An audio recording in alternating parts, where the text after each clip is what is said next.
다 함께 사도신경으로 신앙 고백하심으로 목요일 새벽을 하나님께 올려드리겠습니다.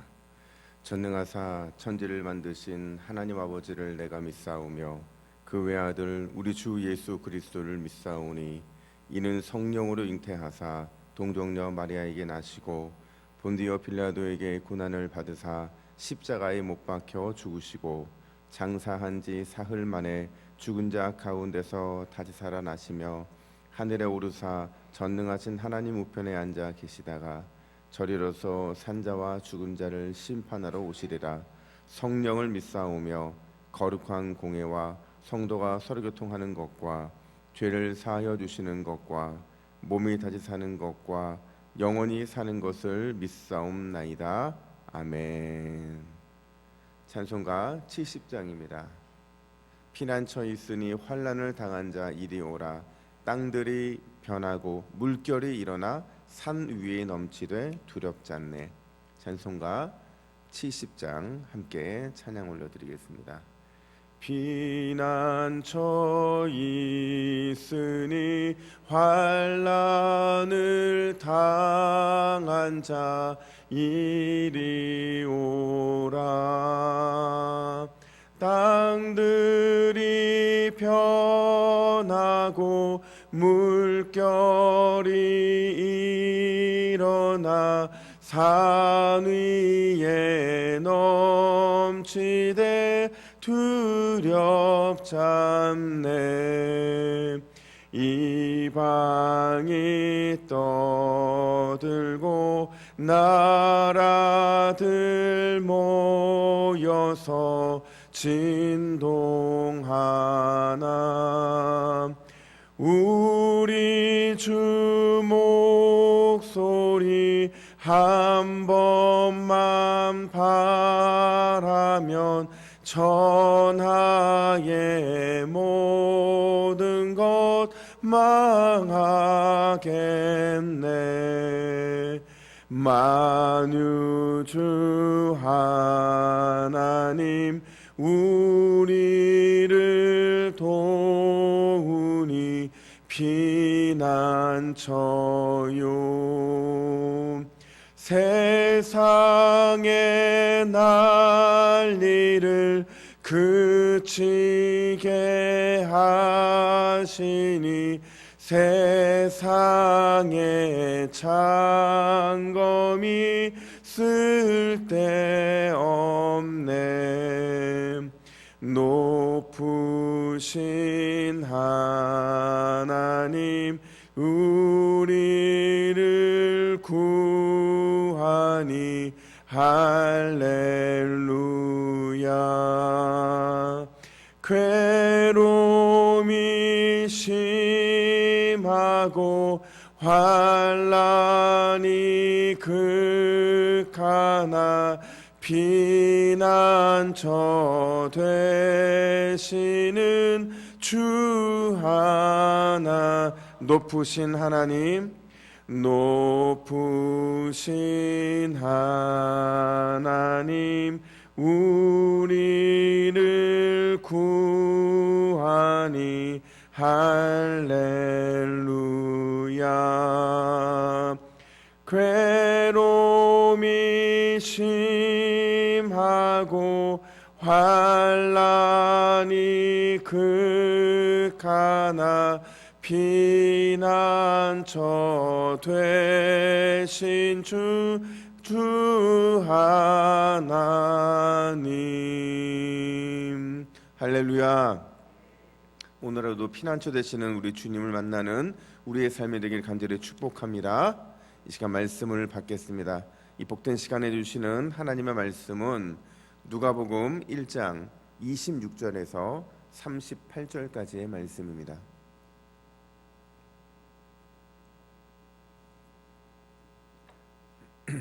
신약성경 86면에 있는 누가복음 1장 26절에서 38절까지의 말씀, 은혜에 입은 자의 반응이라는 제목으로 오늘 말씀을 받겠습니다. 한 절씩 교독해 읽습니다. 여섯째 달에 천사 가브리엘이 하나님의 보내심을 받아 갈릴리 나사렛이란 동네에 가서 다윗의 자손 요셉이라 하는 사람과 약혼한 처녀에게 이르니 그 처녀의 이름은 마리아라. 그에게 들어가 이르되 은혜를 받은 자여 평안할지어다. 주께서 너와 함께 하시도다 하니 처녀가 그 말을 듣고 놀라 이런 인사가 어찌함인가 생각하매 천사가 이르되 마리아여 무서워하지 말라. 내가 하나님께 은혜를 입었느니라. 보라 내가 잉태하여 아들을 낳으리니 그 이름을 예수라 하라. 그가 큰 자가 되고 지극히 높으신 이의 아들이라 일컬어질 것이요 주 하나님께서 그 조상 다윗의 왕위를 그에게 주시리니 영원히 야곱의 집을 왕으로 다스릴 것이며 그 나라가 무궁하리라. 마리아가 천사에게 이르되 나는 남자를 알지 못하니 어찌 이 일이 있으리이까. 천사가 대답하여 이르되 성령이 내게 임하시고 지극히 높으신 이의 능력이 너를 덮으시리니 그러므로 나실 바 거룩한 이는 하나님의 아들이라 일컬어지리이다. 보라 내 친족 엘리사벳도 늙어서 아들을 배었느니라. 본래 임신하지 못한다고 알려진 이가 이미 6달이 되었나니 대저 하나님의 모든 말씀은 능하지 못하심이 없느니라. 함께 읽습니다. 마리아가 이르되 주의 여종이 오니 말씀대로 내게 이루어지이다 하매 천사가 떠나가니라. 아멘. 한 6년 정도 지난 것 같아요. 저희 둘째가 이제 막 1살, 2살 뭐 그쯤 왔다 갔다 할 때였던 기억이 나는데 외할머니 입장에서는 둘째 손주가 너무 예쁜 거예요. 또 저희 첫째가 아들이고 둘째가 딸이니까 뭐 바로 저 옆집에 사셨고 막 예쁘니까 늘 이렇게 좋아하셨던 거예요. 그래서 이제 아이를 너무 예뻐하니까 저희 이제 초등학교 1학년밖에 안 된 저희 아들이 이렇게 말하는 겁니다. 할머니, 아기가 그렇게 예쁘면 할머니도 나 이렇게 얘기하신 거예요. 이렇게 얘기한 거예요. 그랬더니 이제 할머니가 너무 당황스럽죠. 막 아이는 예쁜데 또 첫째 손주가 또 질투했는지 아니면 진심인지 할머니도 나라고 하니까 그래서 할머니가 이렇게 얘기했습니다. 이 녀석아, 할머니는 할아버지도 돌아가시고 또 나이도 많아서 이젠 아이를 못 낳아. 그래서 이 말을 저희 아들이 어떻게 받아쳤냐면요. 할머니, 아브라함은 100세라도 이삭을 낳았잖아요. 왜 못 낳았는데? 이렇게 물어보는 겁니다. 제가 가족들이 함께 웃고 그냥 지나는 시간이었는데 그때 제가 들었던 생각이 이래서 주일학교 교육이 중요하구나라는 생각이 들었습니다. 여러분 오늘 본문은 사실은 주일학교를 다녀본 사람이라면 누구나 다 아는 그런 말씀이에요. 요약하면 이런 내용이죠. 천사 가브리엘이 마리아에게 나타나서 처녀의 몸으로 메시아를 낳게 될 것을 예고하는, 그러니까 수태하게 될 것이라는 그 내용을 고지하는 그런 내용이라고 볼 수가 있어요. 처녀의 몸으로 메시아를 낳는다. 여러분 이걸 한 단어로 표현하면 뭘까요? 이건 바로 은혜라는 표현으로 아마 설명할 수 있을 것입니다. 마리아의 수태고지는 우리 믿음의 성도들로 하여금 하나님의 은혜가 무엇인지를 아주 깊게 묵상해 볼 수 있는 좋은 기회가 되는 것 같아요. 그렇다면 구체적으로 뭐가 은혜이고 또 우리가 어떤 은혜를 사모해야 된다고 말해주고 있는가? 첫 번째로 자격 없는 자에게 임한 하나님의 주권적인 은혜라는 겁니다. 자격 없는 자에게 임한 하나님의 주권적인 은혜. 오늘 보면 28절을 한번 보세요. 28절 보면 이렇게 말합니다. 천사가 말을 하는데 그에게 들어가 이르되 은혜를 받은 자여 평안할지어다. 주께서 너와 함께 하시도다 하니. 여러분 가브리엘이 마리아를 쳐다가 처음으로 내뱉은 말이 뭐예요? 은혜 받은 자여라는 표현이거든요. 근데 이 표현을 받았을 때 마리아가 되게 난감해합니다. 당황해요. 왜냐하면 그 당시에 유대인들은 그 사람의 격식에 맞게 인사를 했거든요. 그러니까 상대방이 어떤 사회적 계층의 사람이고 어떤 지위를 가지고 있는지에 따라서 인사 방법이 달랐는데 마리아는 여자였죠. 또 아직 결혼하지도 않은 사람이었기 때문에 마리아에게는 아무런 사회적 지위가 없었습니다. 그래서 사회적 지위가 없는 사람에게 은혜를 받을 자여라는 표현은 아주 이렇게 뭐랄까 당황스러운 표현이었고 심지어 그 뒤에 이어지는 말 주께서 너와 함께 하시도다라는 이건 유대인들이 관용적으로 쓰고 있는 약속의 말씀이거든요. 그러니까 누군가에게 약속을 하거나 하나님의 축복을 빌어줄 때 하나님이 너와 함께 하시도다라는 표현을 쓰는데, 이 표현 역시도 마리아 입장에서는 한 번도 들어본 적이 없는 그런 약속이었던 거예요. 그런 의미에서 지금 마리아에게 이 제시되고 있는 천사의 이 약속과 또 천사의 첫 번째 말하고 있는 인사는 굉장히 당황스러운 그런 인사이고 약속이었다는 거죠. 근데 더 중요한 것은요, 이 마리아가 살고 있던 지역이에요. 26절 하반절을 보니까 갈릴리 나사렛이란 동네라고 이렇게 말하고 있거든요. 그러니까 이걸 여러분 오늘날의 표현으로 좀 쉽게 바꿨으면 이런 거예요. 갈릴리 나사렛인가 뭐 그 시골 변두리 동네 있잖아, 이런 표현이거든요. 그러니까 나사렛이라는 곳에서 선한 사람이 나올 수 없다라는 그런 소문이 많았던 것처럼 완전히 깡시골이거든요. 그 나사렛이라는 곳을 제가 가보니까 갈릴리 지역 중에서도 아주 외진 지역에 있어요. 별로 찾아다니지도 않고 아주 작은 마을이 있는 그런 지역이라고 할 수 있죠. 그러니까 뭐 구약에서도 나사렛이라는 동네를 찾아보기가 힘들고, 또 외경이나 아니면 역사가였던 요세푸스는 아예 이 나사렛이라는 동네 이름을 언급하지는 않을 정도로 굉장히 낙후된 지역이었다는 거예요. 근데 당시에 무관심 지역이었던 그곳에서 마리아에게 가브리엘 천사가 나타난 것, 그것 자체가 굉장히 깜짝 놀랄 일이었다는 거죠. 자, 정리해보면 이렇습니다. 오늘 본문에서 천사가 나사렛이라는 곳을 찾아간 것도, 또 거기에 살던 마리아에게 예수님의 탄생이라는 이런 수태고지를 하고 있는 건 모두가 다 한 단어로 표현하면 뭐라고요? 은혜라는 겁니다. 자격 없는 자에게 부어주신 하나님의 주권이고 특별한 은혜, 그게 바로 오늘 본문의 핵심 키워드라는 겁니다. 근데 여러분 중요한 것은 우리 역시도 그런 은혜를 받은 수혜자들인 줄로 믿습니다. 사실 우리 중에서 여러분 내가 스스로 하나님을 선택하신 분이 누가 있어요? 우리 중에서 예수님을 내가 믿겠다고 먼저 결단한 사람이 누가 있냐는 거죠. 먼저 주님이 찾아와 주셨고 그분의 주권적인 은혜가 아니고서는 그분을 믿을 수도, 또 그분을 아버지라 부를 수도 없고, 그분이 주시는 기쁨, 그게 우리 안에 넘친다는 것은 은혜 아니고서는 설명할 수 없다는 거예요. 그런 의미에서 오늘 우리 이 새벽에 스스로에게 자문해 봐야 되는 것은, 나는 하나님의 주권적인 은혜에 감격하며 살아가고 있는가 하는 거예요. 우리에게 먼저 찾아와 주셔서 은혜를 받을 자여라고 불러주시고 하나님이 너와 함께하고 계신다라고 약속해 주시는 그 하나님을 향해서 마음 담아 감사하고 또 감격하고 감탄하며 살아가고 있는가 하는 것을 우리에게 물어보고 있는 거죠. 만약 이 마음을 잃어버리고 있다면, 또 잊어버리고 있다면 그 특별한 은혜를 회복하는 이 새벽이 되기를 예수님의 이름으로 축복합니다.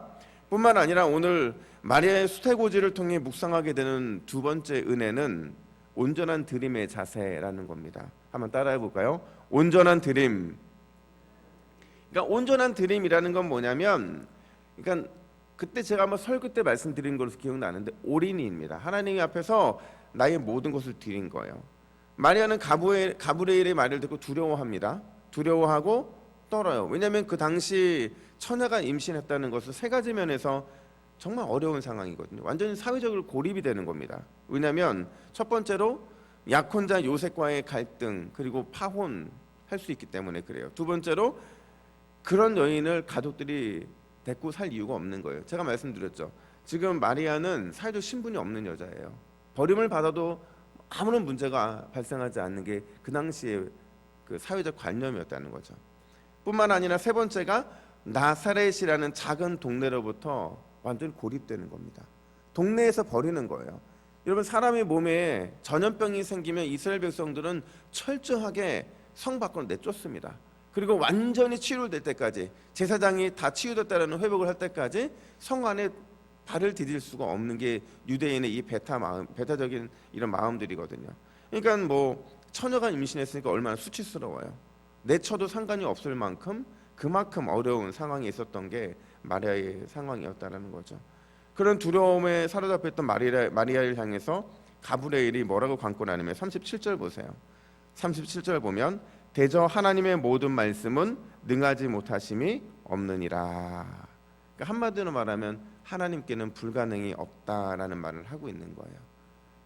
근데 여러분 정말 놀라운 거는요, 마리아의 반응이에요. 38절 보세요. 우리 같이 한번 읽어볼까요? 시작. 마리아가 이르되 주의 여종이 오니 말씀대로 내게 이루어지이다 하매 천사가 떠나가니라. 아멘.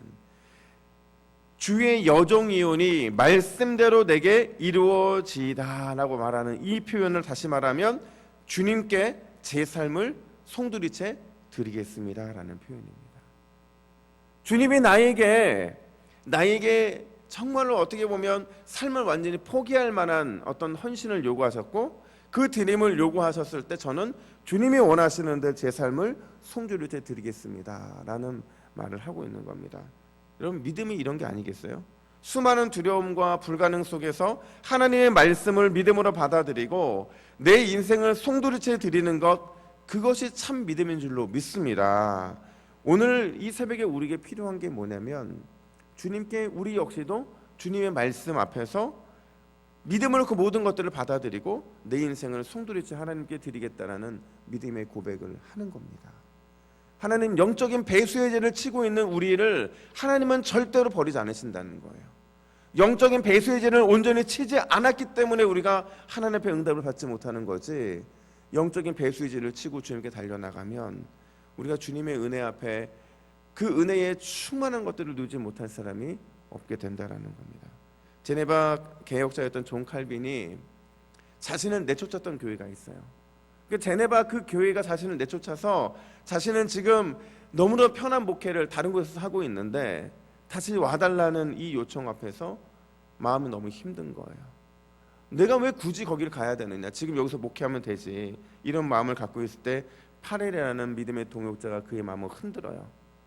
파렐의 말이 하나님의 뜻이라고 확신한 칼빈이 뭐라고 대답을 하냐면 이렇게 기도합니다. 주님, 나의 심장을 드립니다. 즉시로 그리고 진실하게. 주님 앞에 자신의 심장을 드린다는 것은요, 내 삶을 전부 드린다는 거예요. 온전한 드림을 하겠다는 것을 고백하고 있는 거거든요. 여러분, 오늘 이 새벽에 나의 심장, 나의 생명, 나의 삶을 모두 하나님께 드리는 저와 여러분 되기를 간절히 축복합니다. 우리가 최고의 것을 하나님께 드리면, 나의 전부를 드리면 하나님은 그런 우리를 끝까지 책임져 주실 줄로 믿습니다.